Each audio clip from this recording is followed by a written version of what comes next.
I'm here for one reason. Oh my god! I'm stuck!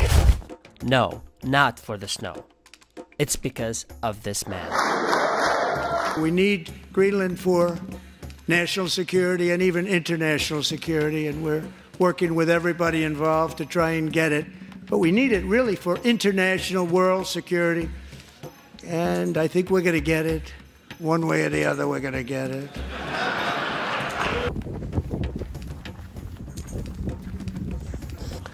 But why does US national security depend on this piece of real estate?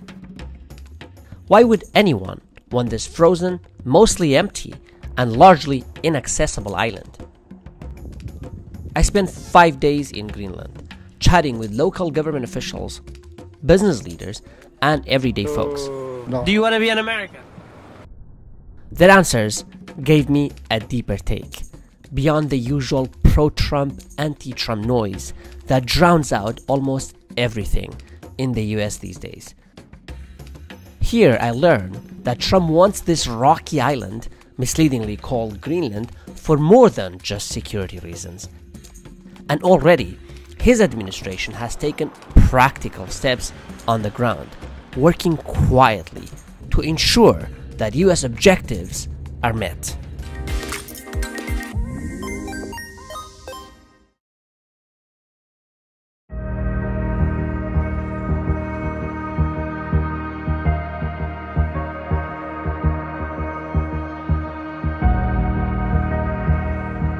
So I just got here in Greenland and it's a beautiful day. The sun's rays dance across the landscape.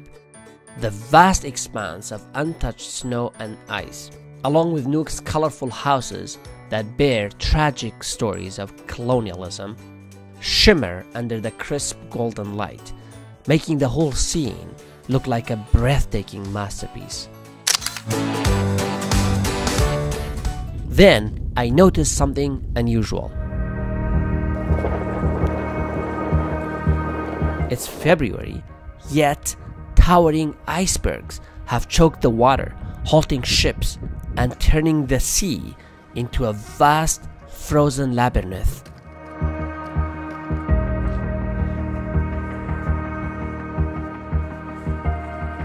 This dramatic environmental shift, as you would know later, is closely tied to the intensifying global pursuit of this island's strategic value.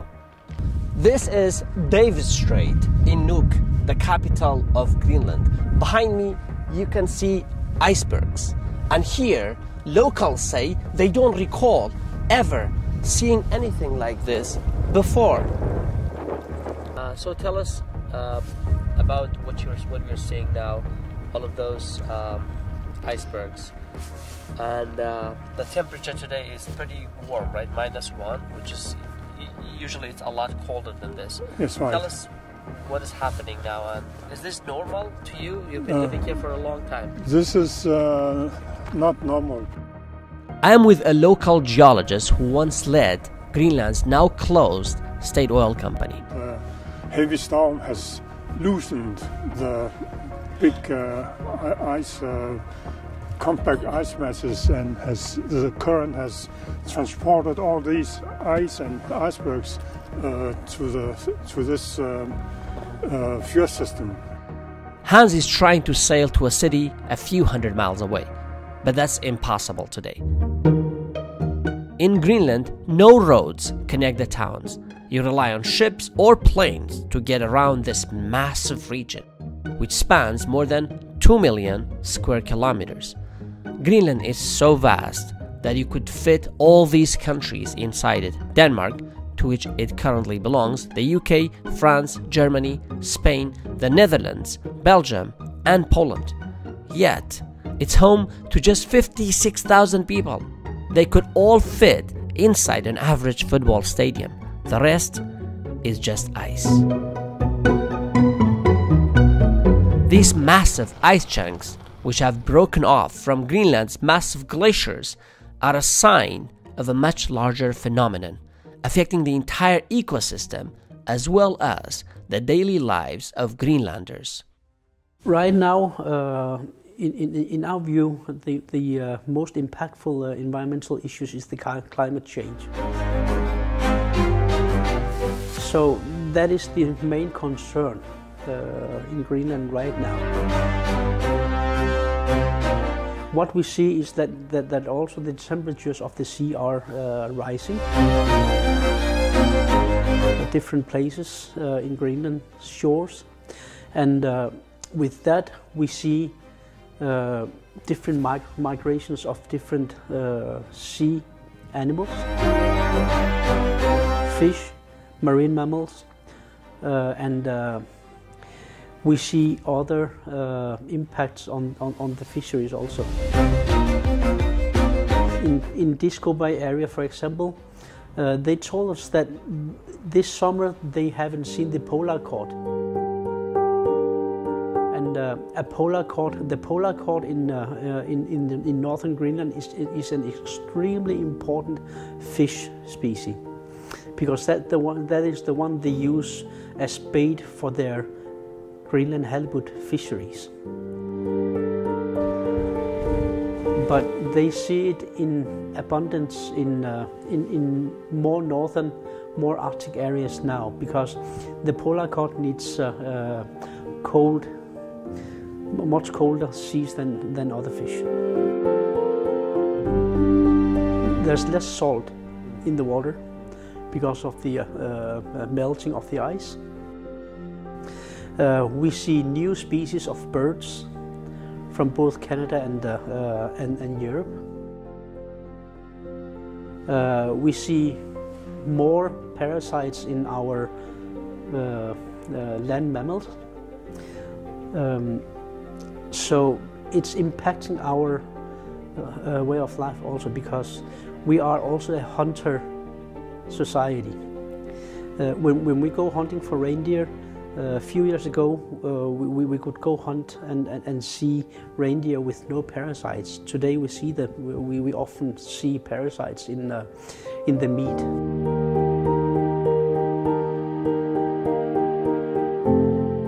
In recent decades, scientists have observed the ice sheet shrinking increasingly faster, shedding trillions of tons. Ice blankets 80% of Greenland. In some places, it's a mile thick. Greenland has nearly 3 million cubic kilometers of ice. That's enough to raise global sea levels by at least 7 meters or 23 feet. As a result, Miami would vanish. New York City's Lower Manhattan, including Wall Street, would flood.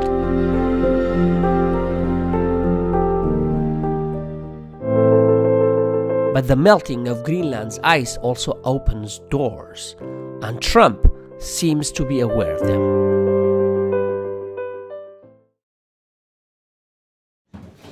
So Greenlanders are hunters. Yes. I'm at the home of a candidate for Greenland's biggest political party, preparing for elections on March 11. She is showing me a special fish that her son had just caught in Greenland's deep and cold waters. It's called the Greenland halibut, the island's most coveted fish. We are hunter people. We are not warriors. So we are very humble people. We are very loving and very kind, and we hunt our own food. And still today we hunt our own food. We can provide ourselves. So what do you primarily hunt?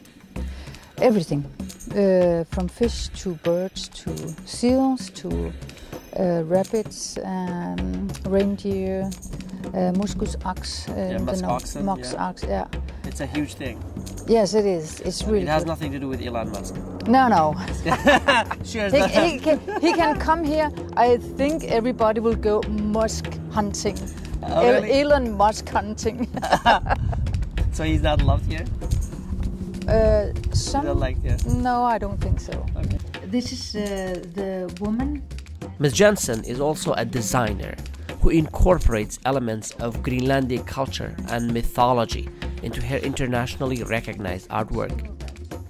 She's for the notion of breaking away from Denmark and establishing an independent state for Greenland? First of all, we want to be independent when we are ready, and then I would fight to get our culture back. Because we are very disillusionized and we are very confused still. I want to have our culture back, I want to have our language back. Because I am one of these people here in Greenland that doesn't speak Greenlandic. Because at that time you should only speak Danish. So I have forgotten my language, and that is very painful, that is very traumatic. So one thing that I've noticed since coming here to Greenland is that the Greenlandic flag, which is that one behind me, is a lot more common here than the Danish flag. I've seen a lot more Greenlandic flags on top of houses and buildings here in Nuuk. These colorful buildings serve as a daily reminder for many Greenlanders of why they need their own country. During their colonial rule, the Danish authorities assigned distinct colors to administrative buildings to reduce communication challenges with locals who did not speak their language. But over the years, it has become part of the culture to build even residential houses in vibrant colors. Recent polls show 2/3 of the population want independence as soon as they are ready. Historians say Denmark, which has had sovereignty over Greenland for more than 300 years, often discriminated against the people of Greenland, who look different from typical Scandinavians. Denmark's most controversial policies included the sterilization of women in the 1960s and 70s. Some of those indigenous women are alive today, and dozens of them have sued Denmark for millions of dollars because of involuntary contraception. Greenland's Prime Minister recently called it a genocide.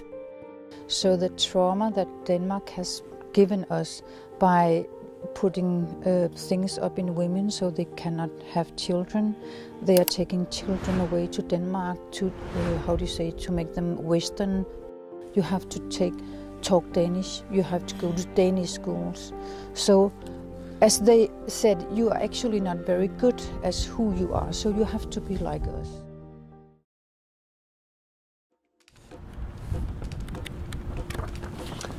I just received this report from the Greenland government.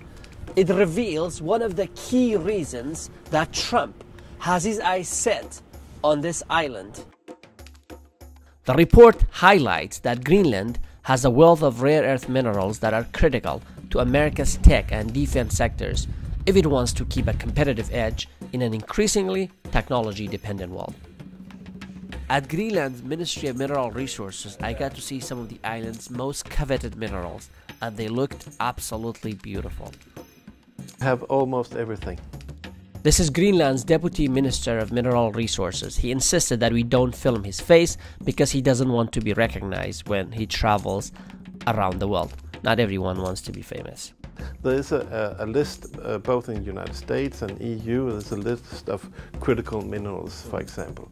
We have, in the United States, there's a list of 50 minerals that they think is very important for their industry and other stuff. We have 45 of them. Wow. In other words, Greenland is essential for the future of America's technological innovation.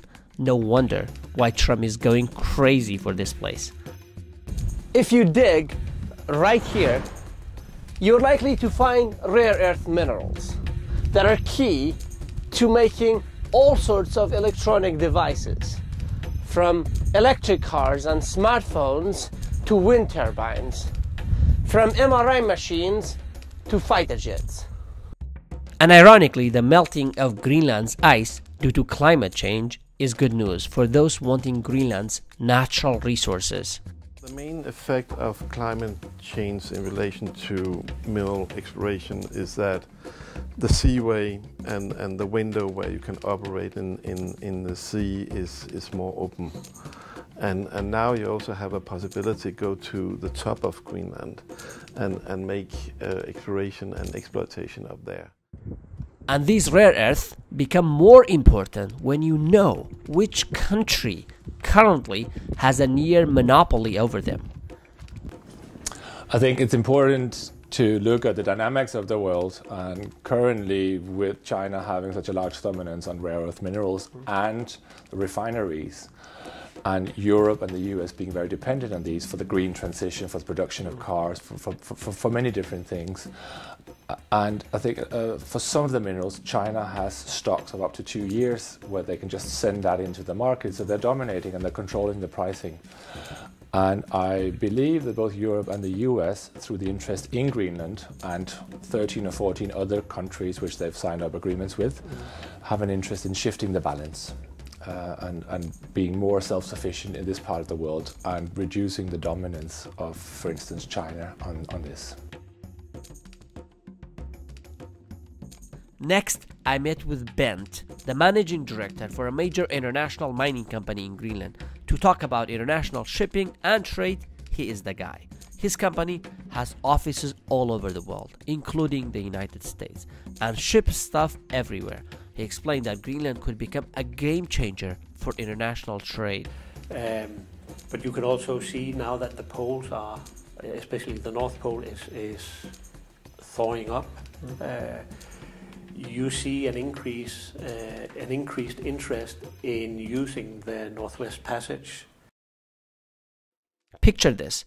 If a US cargo ship moves from New York to Shanghai, China, it has to take this long route through the Panama Canal, then go all the way up here to the East China Sea before heading to the world's busiest port in Shanghai. That route is around 11,000 nautical miles. But there's a potentially shorter alternative. Instead of taking this long route through the Panama Canal, you can take this shorter one from New York to Shanghai. This route, called the Northwest Passage, is nearly 2,500 miles shorter than the Panama Canal one, potentially saving as many as 7 days. But the Northwest Passage is rarely traveled due to icebergs. In 2016, however, the Crystal Serenity turned heads as the first luxury cruise ship to sail through the Northwest Passage while carrying 1,700 passengers. It was the largest ship to have ever gone through the passage, signaling its potential. But the journey was challenging. The ship relied on real-time satellite imagery to dodge shifting ice, and the ship was accompanied by the RRS Ernest Shackleton, a British icebreaker, the whole way. Crunching through floes the Serenity's reinforced hull couldn't handle alone. When the ice melts further, however, the Northwest Passage could provide a more viable shipping route for many destinations. Today, if you want to move something from, even from Europe to Asia, you have to go down south of Africa or through the Suez Canal, right? And if you're on the east coast of the US, you need to go all the way down to the Panama Canal. But if the Northwest Passage becomes open and accessible, then you can reduce the time significantly. Standing here on top of this hill, in the heart of Greenland's capital, I can feel why location matters. Greenland sits in a pivotal area, guarding the Arctic and Atlantic. It's almost like a watchtower for the world. An international ballistic missile, ICBM, carrying a nuclear warhead is fired from Russia toward its target, Washington, D.C. Due to the Earth's spherical shape, the shortest route for the missile to travel is near or over Greenland, making the polar route optimal for both speed and fuel efficiency. It takes around 25 to 30 minutes for the ICBM to reach its target. Luckily, the US has this base in Greenland. It's called Pituffik Air Base, formerly known as the Thule Air Base. It's equipped with radars to spot enemy missiles early within minutes of launch, giving America's North American Aerospace Defense Command, NORAD, time to respond. 3, 2, 1, ignition. NORAD could fire a ground-based interceptor, GBI, from Alaska to hit the ICBM at high speed, destroying it mid-course through sheer force. Since these interceptors don't carry explosives, the nuclear warheads won't detonate just by being hit. Smashing the warhead with an interceptor would likely break it apart without setting it off. Without Greenland's early warning system, the US might not be able to respond in time to prevent the catastrophe. This is, of course, just a hypothetical scenario that no one hopes to see, but it's one that the US is preparing to respond to.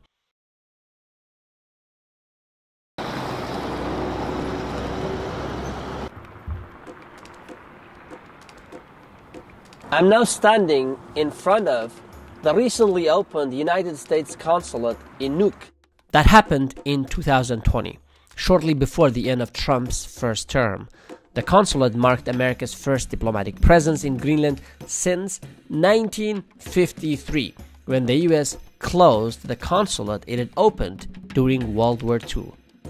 We don't live during a world war now, but Trump's decision to reopen the consulate and Biden's decision to keep it signaled the growing significance of Greenland and a renewed US commitment to the region. Take a look at this newly constructed airport in Nuuk. It's actually at the heart of a significant Trump administration effort to block China from expanding its influence in the Arctic. In 2018, China offered to fund this airport and two others in Greenland, which is financially dependent on Denmark. As soon as news of the proposed deal broke, the Trump administration essentially said, "Not on our watch," pressing Denmark to scrap their intended agreement. Denmark ended up financing the $100 million project, and a year later, the Trump administration granted Greenland a $12 million aid package. It's uncertain whether that aid was directly tied to canceling the Chinese deal or not. Though it's hundreds of miles away from the Arctic, China calls itself a near-Arctic nation, highlighting how critical the Arctic has become for global superpowers. Also in his first term, the Trump administration signed an agreement with Greenland to explore its rich mineral deposits, including rare earth elements. But I was surprised to learn that US investment in this sector remains really low. We have about 80 plus licenses that are currently handed out by the government, and about 50 of those are on Greenlandic hands and the rest would be on foreign hands. And do we know the foreign hands by country? Yeah, we do. Which country? The UK is the biggest, and we've got quite a few on Canadian hands as well. We only got one on US. At Nuuk's harbor, fishermen brave the cold to begin their daily routine. They're getting ready to go fishing, the island's primary source of revenue. The boats you see behind me belong to fishermen here in Nuuk. Fishing is Greenland's primary source of income. Some of the fish caught here will end up being exported to various countries, including China. It's in part to protect the jobs of these fishermen and the revenue they bring that Greenland has banned mining uranium and oil and gas exploration. They're afraid that doing so would contaminate the water. I asked the fishermen what they thought of becoming part of the United States, especially under the Trump administration, which supports oil and gas industries and hasn't exactly led the charge on fighting climate change. So when somebody like Trump says he wants to buy your country, how does that make you feel? What do you make of that? What he said was not bad. It makes more people come here as tourists, and that's good for us. Do you want to be an American? No. We want to go home. Home? Where's home? In Greenland. Give me a message to Trump. What's your message for Trump?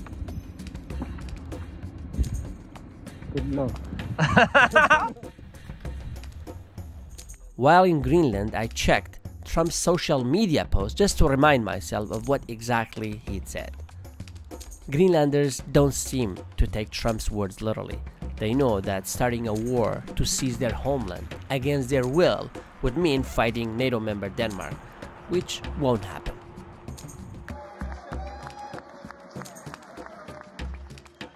So if Trump does not intend to take Greenland, why would he say things like that?